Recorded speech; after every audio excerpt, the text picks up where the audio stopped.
안녕하세요. 김정호의 경제TV. 오늘은 곧 다가올 일들에 대해서 몇 가지 말씀드리려고 합니다. 민주당 원내대표인가요? 이인영 이 사람 이야기부터 하죠. 이 사람 참 큰일 날 것 같습니다. 총선이 끝나면 진짜 혁명을 시작할 것 같아요. 직접 총칼만 들지는 않았지만 말입니다. 2월 5일 날 이 사람이 아시아경제와 인터뷰를 했는데요. 총선 후 구상을 밝혔습니다. 총선이 끝나면 개헌부터 할 거랍니다. 헌법 안에다가 토지공 개념, 동일노동, 동일임금, 근로자 대신에 노동자 개념 추가 이런 내용들로 개헌을 하겠다. 그런데 그보다 더 무서운 건요. 우리나라에 종교와 언론, 시장에 헤게모니가 있는 것 같다. 그러니까 뭐 고쳐야 되겠다는 얘기인 거죠. 종교를 고친다. 종교까지 손댄다는 건 진짜 혁명 수준이죠. 아니 뭐 거의 내란이라고 봐야 될 것 같아요. 뭘 보고 종교의 헤게모니라고 하는지 알 수 없지만 어쨌든 그 헤게모니를 없애자면 교회 문을 닫아야 될 거 아니에요? 사람들 교회 못 가게 하고 목사님도 잡아놓고 그렇게 되지 않을까요? 사회주의자들은 원래 종교를 싫어하죠. 아무튼 그런 일을 하겠다는 것으로 보입니다. 이인영과 민주당은 이번 총선에서 자기들이 압승할 것을 전제하고 있는 것 같아요. 그 여세를 몰아서 총성 없는 혁명을 하려고 하는 것 같습니다. 2018년 5월에 그 일을 하려고 했었죠. 지방선거 때. 그때 못했는데 그것을 2020년 4월 총선 후에 하겠다는 겁니다. 토지공 개념을 국유와 같은 혁명수단 이런 걸로 보는 거에 대해서 그 사람들이 펄쩍펄쩍 뛰곤 해요. 불로소득을 환수하고 부동산을 주거 개념으로 보는 거 뭐 이런 거다 이렇게 점잖게 말하곤 하는데요. 하지만 그런 정도라면요. 굳이 논란을 부르면서까지 헌법에다가 토지공 개념이라고 하는 것을 굳이 넣을 필요가 없죠. 지금도 이미 종합부동산세 얼마나 올려대고 있습니까? 거기다가 말이죠. 현재 지금의 헌법에도 이미 토지의 공적 성격에 대한 조항들이 들어있어요. 제35조 3항 또 제122조인데요. 제35조에는 이렇게 규정이 되어 있습니다. 국가는 주택개발 정책 등을 통하여 모든 국민이 쾌적한 주거 생활을 할 수 있도록 노력하여야 한다. 이미 들어있어요.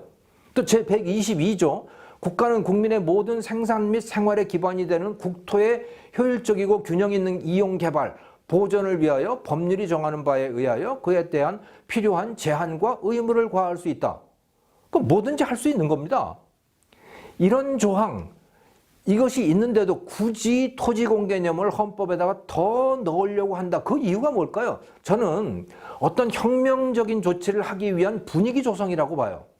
뭘 하려는 걸까요? 아주 온건한 것으로 생각을 해본다면 앞으로 이루어지는 모든 신도시 택지개발 사업 이것을 분양 방식이 아니라 공공임대주택 방식으로 다 바꾸겠다 이런 것일 수 있습니다. 이게 추미애가 말하는 중국 방식인 거죠. 소유권은 국가가 가지고 국민에게는 이용권만 허용하는 방식. 그것을 새로 공급하는 주택부터 시작하는 겁니다. 이런 방식이 아마 온건한 방식일 수 있고요.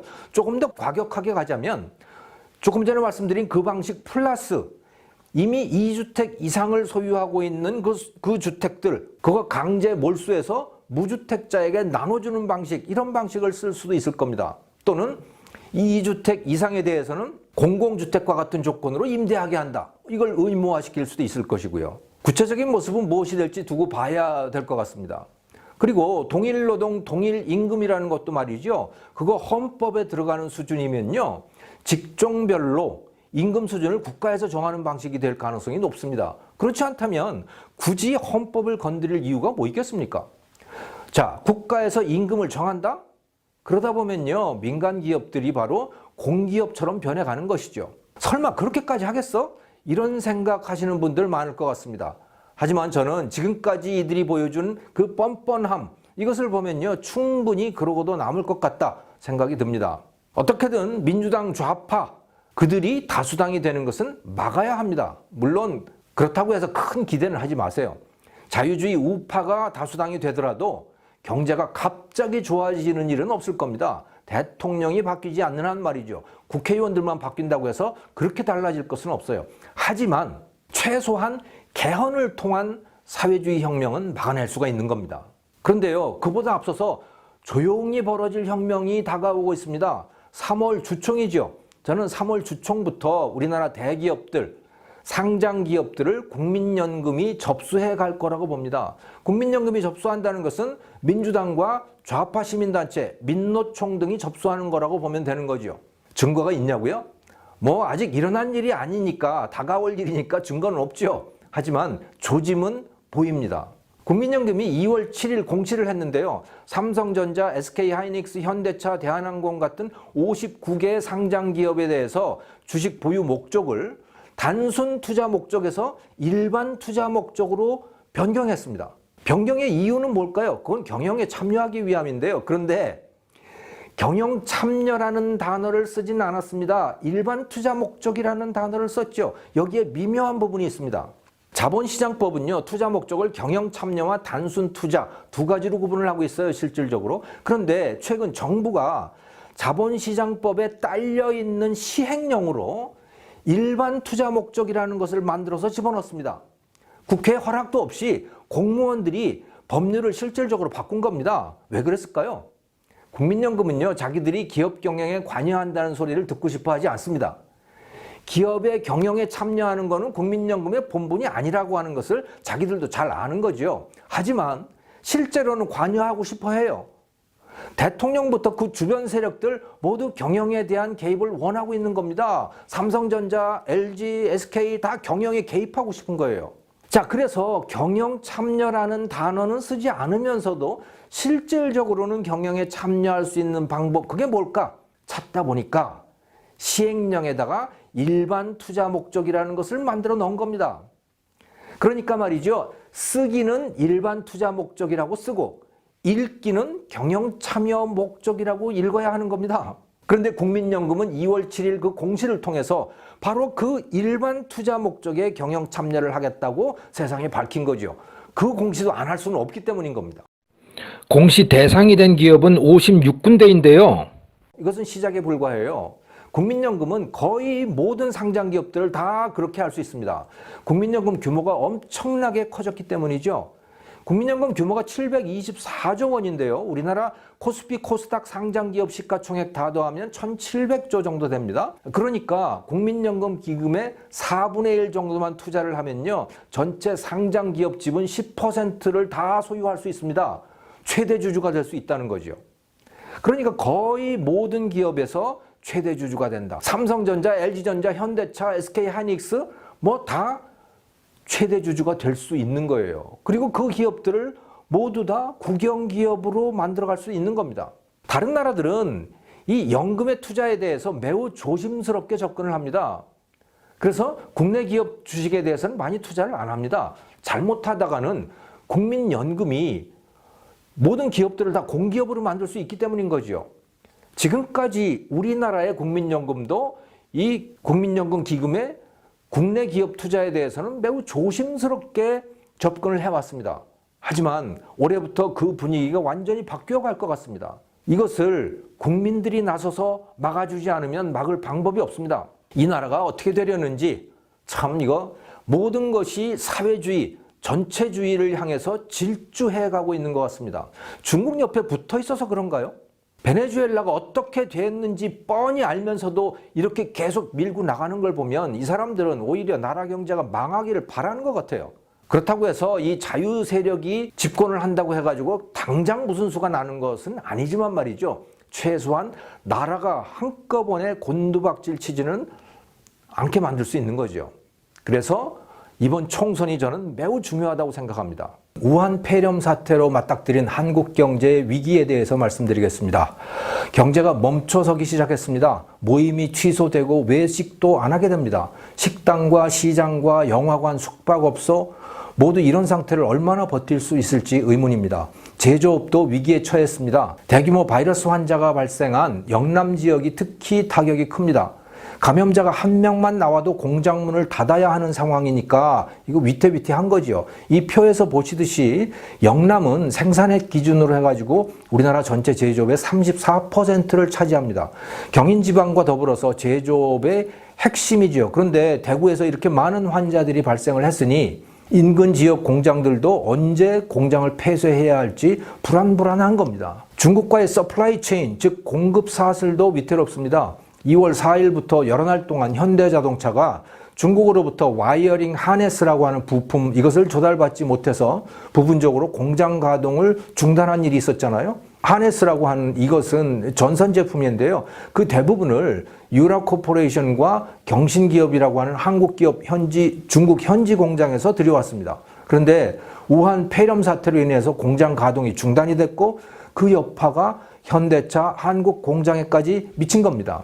니케이 아시아 리뷰가 일본경제연구센터와 공동으로 흥미로운 연구를 해서 결과를 발표했습니다. 중국 제조업에 100억 달러의 생산 차질이 생길 때 주변국에는 어느 정도 피해를 줄까 이걸 추정한 겁니다. 수출 감소, 수입 감소 두 가지 효과를 추정을 했는데요. 우선 수출 감소 효과입니다. 이 그래프에서 짙은색 그래프인데요. 한국의 경우에 수출은 3억 달러 감소하는 걸로 나왔습니다. 중국 제조업에 100억 생산 차질이 생겼을 때 말이죠. 일본은 2억 5천만 달러, 미국은 2억 달러, 뜻밖의 대만이 2억 달러가 안 되더라고요. 그러니까 한국이 가장 타격이 큰 것으로 나와 있는 거예요. 이번에 수입 감소 효과도 있는데요. 옅은색 막대 그래프입니다. 중국 100억 달러 생산 차질이 한국에는 2억 달러의 수입 관련 생산 차질을 초래합니다. 일본과 크기가 같군요. 미국은 거의 4억 달러에 육박합니다. 수출 수입 효과 두 가지를 다 합칠 경우에 한국 피해가 5억 달러로서 미국을 제외하면 제일 큰데요. 경제 규모를 고려한다면 말이죠. 한국이 당하는 충격파 이게 압도적으로 큰 거라고 보시면 됩니다. 이렇게 된 이유는 우리나라 기업들이 중국에 지나치게 의존했기 때문이었습니다. 블룸버그 통신이 각 나라가 해외에서 수입하는 중간재 중에서 중국산 비중이 얼마나 되는가 그것을 분석을 해가지고 보도를 했습니다. 중간재라고 하는 거는 부품이나 자재 이런 걸 말하는 거죠. 색깔이 짙을수록 중국산 비중이 높은 것을 뜻하는 건데요. 한국은 색깔이 가장 짙은 나라 가운데 하나죠. 세계 평균이 한 20% 되는데요. 한국은 40%입니다. 한국은 중국과의 교역 덕분에 돈 많이 벌었습니다. 한국 상품을 팔아서 돈을 벌었고요. 또 중국에 공장을 둔 덕분에 원가를 낮출 수 있어서 또 돈을 벌었습니다. 하지만 이제 상황이 바뀌고 있습니다. 이제 그것이 족쇄가 되어가고 있어요. 중국을 떠날 때가 된 거죠. 한국 경제는 국내외적으로 큰 위기에 봉착해 있습니다. 이 위기를 어떻게 빠져나와야 할까요? 제 머리에 떠오르는 대응책은 크게 두 가지입니다. 하나는 중국을 떠나고 있는 한국 기업들을 다시 받아들이는 것. 둘째는 국내에서 새로운 기업들이 나올 수 있도록 길을 열어주는 것입니다. 첫 번째 가능성부터 생각해 보죠. 많은 기업들이 이미 중국을 떠나고 있습니다. 이 편은 이 타임스 아시아라고 하는 언론이 보도를 한 것인데요. 중국을 떠나서 베트남에다 투자를 하고 있는 기업들입니다. 인텔, 폭스콘, 삼성, LG 이런 기업들이 다 이제 중국 대신에 베트남을 선택을 하고 있습니다. 이 기업들이 특히 삼성, LG 이런 우리나라 기업들이 한국으로 투자 방향을 바꾼다면 얼마나 좋겠어요. 하지만 중국을 떠나기는 해도 한국으로 오는 게 아니고 베트남, 인도, 말레이시아로 가고 있습니다. 참 안타까운 거죠. 이 부분에서 우리는 대만을 배울 필요가 있습니다. 대만도 중국 의존도가 매우 높았지 않습니까? 그런데 대만은 중국으로부터 독립을 시작했습니다. 2018년부터. 놀랍게도 성장률이 오히려 더 높아지고 있어요. 중국에서부터 떨어져 나오면 경제가 망할 거라고 생각을 했는데 오히려 성장률이 높아지고 있습니다. 2019년 1분기에 1.71%이던 성장률이 4분기에는 3.38%가 됐죠. 아시아에서 중국을 빼면 가장 높은 수준이 된 거예요. 왜 이렇게 됐느냐? 중국으로 갔던 기업들이 대만으로 돌아오기 때문입니다. 우리나라 기업들이 한국으로 돌아오지 않는 큰 이유 두 가지로 생각해 볼 수 있습니다. 첫째는 노조입니다. 한국에서는 이제 노조 때문에 기업들이 옴짝달싹할 수 없어졌습니다. 사업하다가 장사 안 되는 것은 접기도 해야 될 텐데 이거는 뭐 노조가 거기에 동의할 리가 없잖아요. 또 기업을 범죄시하는 그런 법령, 또 사회 분위기 이런 것들 역시 기업 투자가 한국으로 돌아오지 않는 큰 이유입니다. 이런 문제들을 근본적으로 바꾸지 않으면 대만처럼 한국 기업의 본국 귀환을 기대하기가 힘듭니다. 자, 이 위기에 대한 두 번째 대응책. 이것은 새로운 기업들에게 길을 열어주는 것입니다. 중국 최고의 기업 알리바바죠. 마윈의 그 알리바바. 알리바바가 급성장했던 것은 2003년 사스 위기 때였어요. 중국 사람들이 이 사스 바이러스 때문에 불안해진 거죠. 그래서 시장을 못 가게 된 겁니다. 알리바바는 그런 소비자들의 필요를 잘 해결해 줬고 그 덕분에 급성장을 하게 됩니다. 그 결과 중국은 산업 자체가 바뀌게 되는 거죠. 중국은 온라인 쇼핑, 온라인 결제 천국이 됐습니다. 고통 속에도 기회가 숨어 있습니다. 그 고통의 와중에도 사람들은 살아야 하기 때문에 그런 것입니다. 자, 지금 두려움에 떨고 있는 우리 한국인들의 필요를 채워줄 기업 얼마든지 나올 수 있습니다. 막아서지만 않는다면 말입니다. 그런데 우리는 신사업만 나오면 막아섭니다. 자기 밥그릇 뺏길까봐 새로운 것들을 다 막아버리는 거예요. 타다처럼 이 별것도 아닌 신사업, 이것조차도 기득권에 맡겨서 제대로 할 수가 없는 상황 아닙니까? 이런 상황에서 알리바바처럼 기존 산업 질서를 다 뒤집어 엎는 그런 신사업이 과연 나올 수 있을까요? 한국 경제 절벽 끝에 서 있는 느낌입니다. 그나마 희망은 중국을 떠난 기업을 우리가 다시 받아들이는 것, 또 두려움에 떨고 있는 우리 한국인들의 필요를 채워줄 수 있는 새로운 기업이 등장하도록 하는 것. 그게 우리의 희망인데 과연 우리가 그것을 해낼 수 있을까요? 지도자가 할 일이 있다면 이 문제에 대해서, 이런 문제에 대해서 국민을 설득하는 것입니다. 그런데 문재인 대통령은 추경을 편성해가지고 돈을 뿌리겠다는 거 그 생각만 가지고 있습니다. 추경으로 해결될 거 아무것도 없어요. 위기가 한 1, 2주 정도로 하고 끝나는 그런 거면 모르겠어요. 하지만 이것은 지금 거대한 세계 경제의 구조 변화를 수반하는 그런 위기 상황인 겁니다. 그런 구조 변화가 오는 상황에서 추경이라고 하는 건 이건 대응책이 될 수가 없어요. 심근경색이 왔는데 진통제 먹이는 격입니다. 고통스러운 상황을 극복하려면요, 그것보다는 조금 덜 고통스럽지만 여전히 그래도 고통스러운 노력을 해야 되는 겁니다. 지금 우리에게 그것이 필요합니다. 김정호의 경제TV였습니다. 감사합니다.